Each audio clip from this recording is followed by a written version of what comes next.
I would like to thank OpenMP for giving us the opportunity to do this presentation at SC21. The title of this talk is Parallelware Analyzer, a static code analyzer for vectorization using OpenMP. Boosting the performance is really what we're talking about.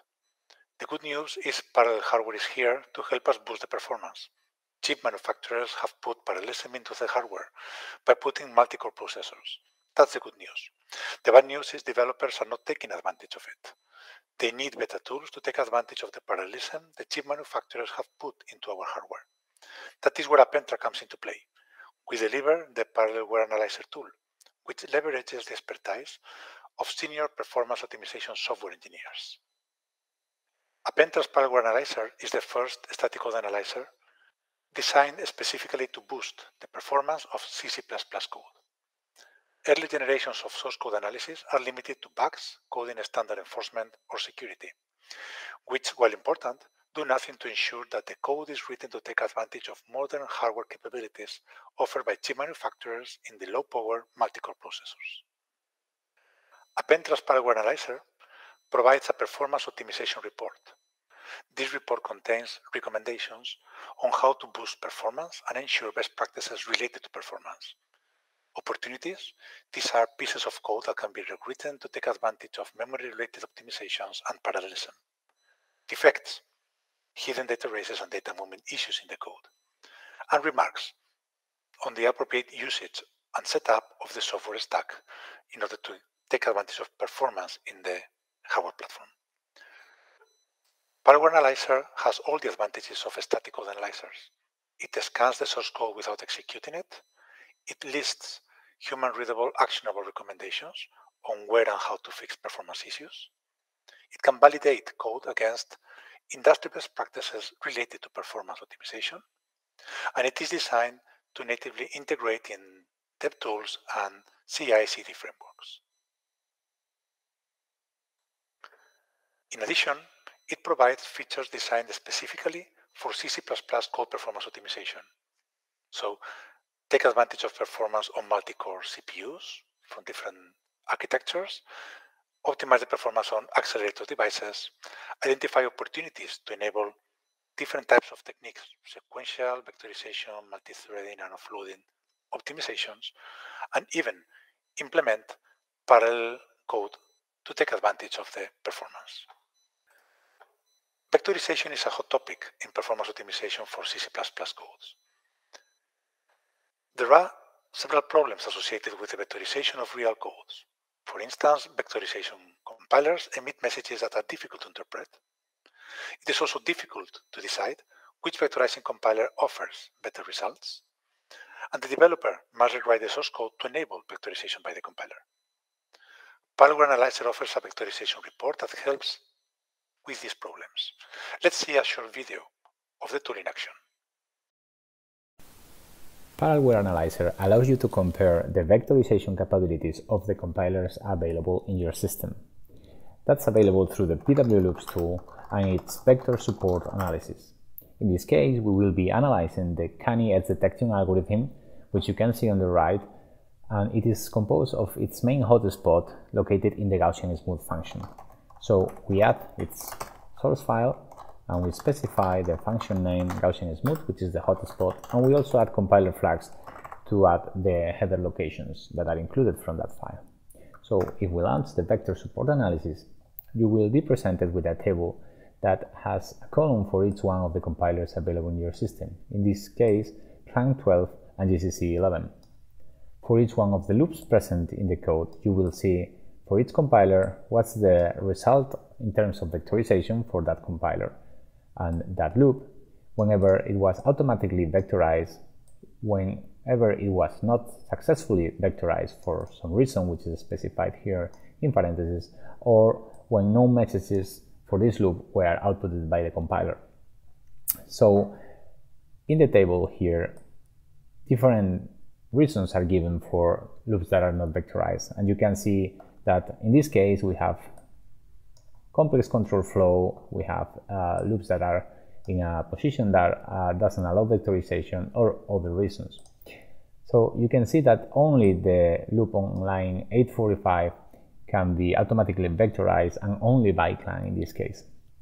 You can also see in the last column that there are different actionable insights, such as an opportunity for synthesization, remarks, or recommendations on how to change the code to allow for vectorization. And that's very useful so that you can change the code and open the door so that the loop can be vectorized by some compilers. Under the hood, what Analyzer does is invoke the compiler to get its vectorization report. You can invoke PWLoops with the show messages flag so that you see those messages. So if we copy and paste this suggested command here, you will see exactly those messages. Additionally, you can invoke the PWLoo report tool to see the actionable insights that are available in terms of vectorization to enable it for your code.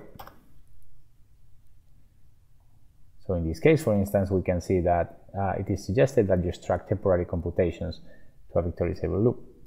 You can increase the level of detail by adding level 3, and you will see more information about this suggestion.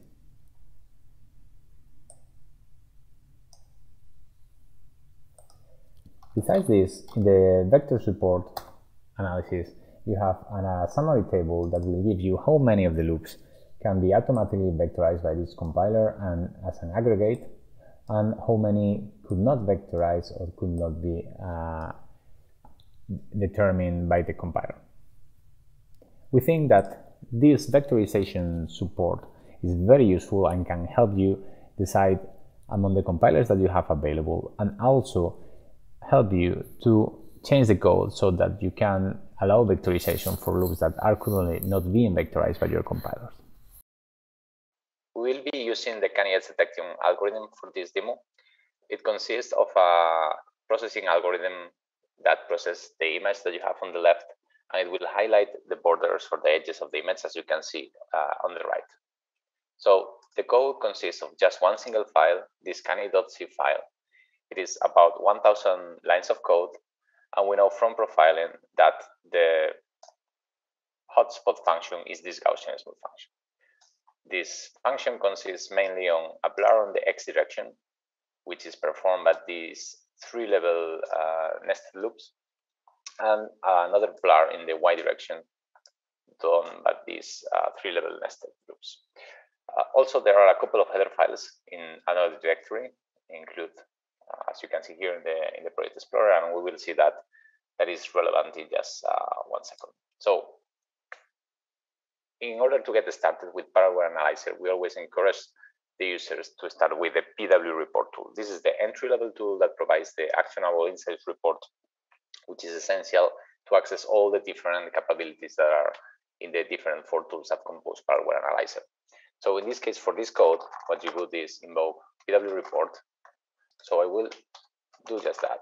We use the syntax separated by 2 dashes, and then you can use GCC and clan compiler syntax.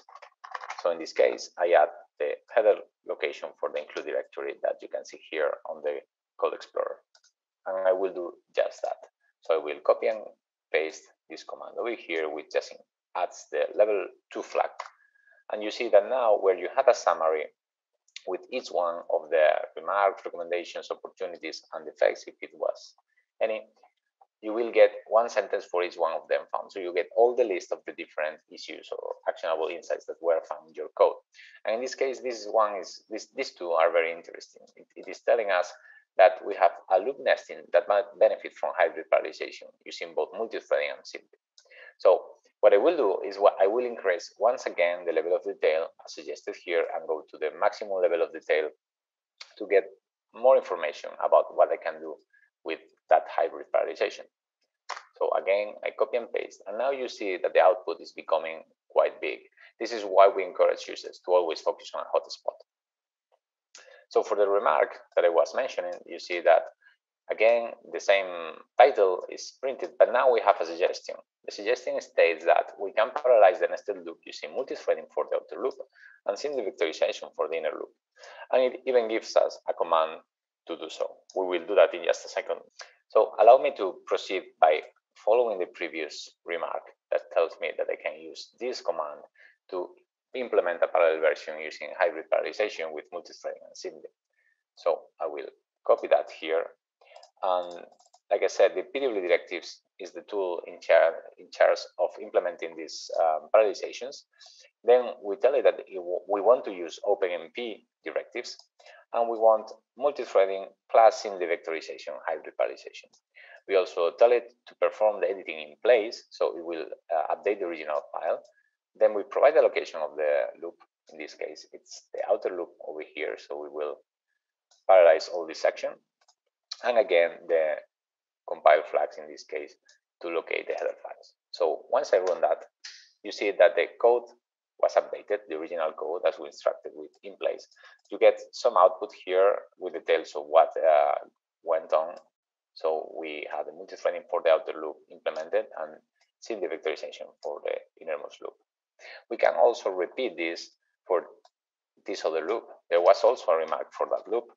I will just make it quicker and change here to the line number, in this case 867, and you will see that the same happens for the other loop.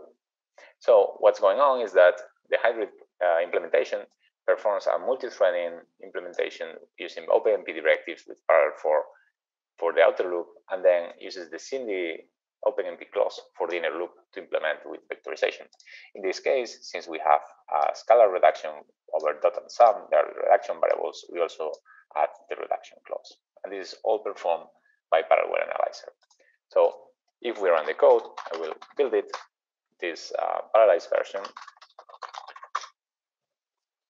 Let's see what the execution time of this parallel version of these two loops with Gaussian smooth perform. So it takes about 8 seconds. What I will do now is I will undo the changes here on the editor. So we go back to the original sequential version with no parallel implementation of vectorization. I build again, and I execute to see how the performance compares to the parallelized version. So before we have 8 seconds, and now let's see what we have. It should be around about roughly twice as much time. So the expected speed up is about 2x. So in this case, it was almost 15 seconds, not quite 2x, not quite half of the time for the parallel version, but it's still a very good speed up. Finally, I would like to finish this presentation by giving a special thanks to several world-class HPC centers that have been helping us with the development of the Parallelware Analyzer tool and also with the user uptake of the tool. Originers, KAUST, POSI, and Barcelona Supercomputing Center. And also a special thanks to the Horizon 2020 program under EPIC and Maestro projects for helping further developing the core Parallelware technology that is powering the Parallelware Analyzer tool. Thank you.